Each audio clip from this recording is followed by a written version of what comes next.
I noticed a gym member walk into the gym with a look on their face that said, "I don't even know where to start."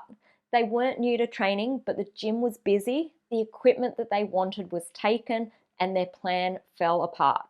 Now, instead of feeling confident, they felt overwhelmed and unsure of what to do next.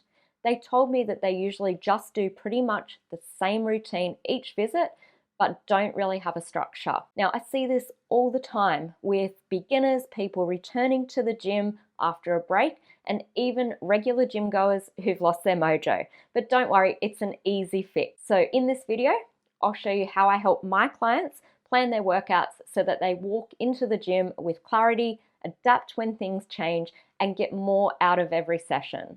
We'll cover how to plan your workout easily, how to warm up efficiently without wasting time, how to structure your working sets, and how to work around injuries safely. I'm Kylie Taylor, and I've been a PT for over 10 years, specializing in helping people both face-to-face and online reach their fitness goals. Now, before you pick up a weight, it helps to know what kind of day you're training. This makes your sessions more structured, more balanced, and stops you from wandering around the gym guessing what to do next. A simple and effective way to plan your week is to break your workouts into training categories. As I mentioned in my video, how to stop winging it in the gym. There's a link in the description, but here's a recap. Push day. These are exercises where you're pushing weight away from your body. Pull day. Think about pulling weight towards your body. Leg day. Leg day is all about your lower body, quads, hamstring, glutes and calves. Core and balance. Now your core is everything that stabilizes your spine and pelvis, and balance work helps keep you steady and reduces your risk of falls as you age. Cardio. This is about keeping your heart and lungs healthy. Cardio boosts endurance, supports fat loss, and keeps your heart strong. Here is a well-balanced workout week with rest days included. Add in some core, balance, and cardio at the end of sessions, and you'll have a well-rounded workout week. Before you jump into your workout, you need to prepare your body for what's coming. Now, a good warm-up helps you lift better, move better, dramatically reduces your risk of injury and next day stiffness. So here's some things that you can do. Warm-up sets. This is one of the most effective and most overlooked parts of warming up. Before your working sets, perform 2 to 3 lighter sets of the same exercise that you're about to train. Begin with light reps, focusing on technique to refine your form before the weight gets heavier. Dynamic stretching. Dynamic stretches are controlled movements that take your joints through their normal range of motion. So think leg swings, arm circles, hip openers, or torso rotations. A few minutes of this will help wake up stiff areas and get your body moving freely. Light cardio, begin with 3 to 5 minutes of gentle cardio if you like. Now this could be a walk on the treadmill, a light cycle, some step-ups or skipping. The goal is just to increase that heart rate and get blood flowing to your muscles. Do you do any of these as a warm-up? Now drop a comment below and let me know what's been working for you. Now that you've warmed up, it's time to move into the working sets. These are the sets that count, the ones where you're using a challenging weight and focusing on good form. Sets and reps. Now for most people, 3 to 4 working sets of 8 to 16 reps is a great place to be. But younger folks, they can have a good time at 5 to 8 reps with heavier weights, but make sure your ego's not making the decision, as it can lead to injury if your form sucks. I promise you, you're going to get the same results at 8 to 16 with lighter weight. Studies show that you can go as high as 30 reps and still gain effective hypertrophy, which means building muscle in this context, as long as you work to having around 2 reps left in reserve at the end of your set. 2 reps in reserve for most people is the point where your brain really wants to quit, which means that you should be needing a break between sets to get your strength back. Avoid going to complete failure too often, as this will increase your recovery time substantially. That being said, most people never go to true failure. Weight. Pick a set and rep range that feels right for you, along with a challenging but controllable weight.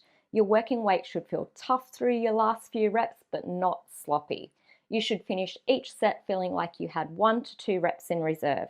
Again, avoid going to failure too often, as this will increase recovery time with little strength benefit. But I find for me that it is good to do now and then because it makes me feel like I've put in a solid effort. Rest between sets. For heavy strength-focused sets, rest 2 to 3 minutes. For moderate muscle-building sets, rest 30 to 60 seconds.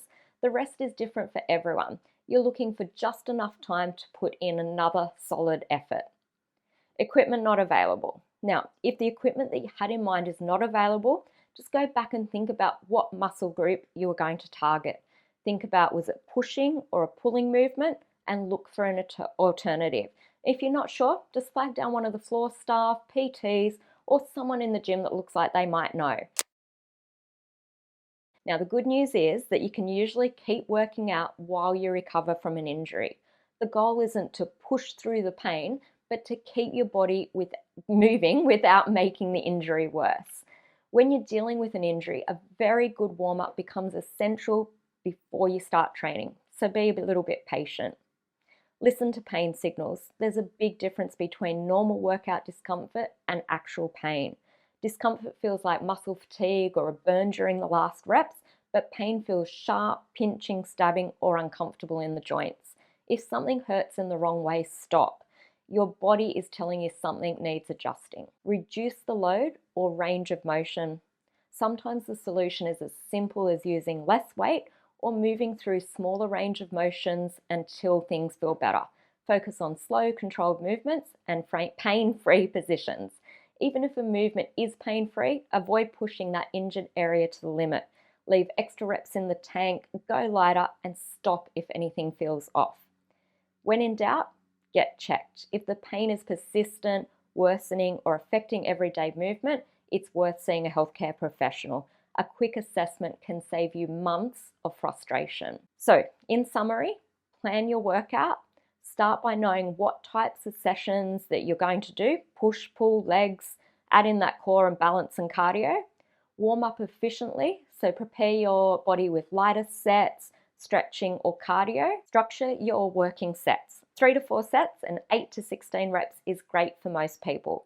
Choose a weight that challenges you while keeping good form, and rest appropriately between sets. Work around injuries safely, listen to your body, modify the weight, range of motion, or the exercise if something is persistently wrong, get checked. Now that you can plan your workouts with confidence, let's break down what's actually happening in your muscles, the pump, why it's important, what your cells are doing, and how the mind-muscle connection makes your training more effective. Getting a pump feels great, and it is such a good motivator.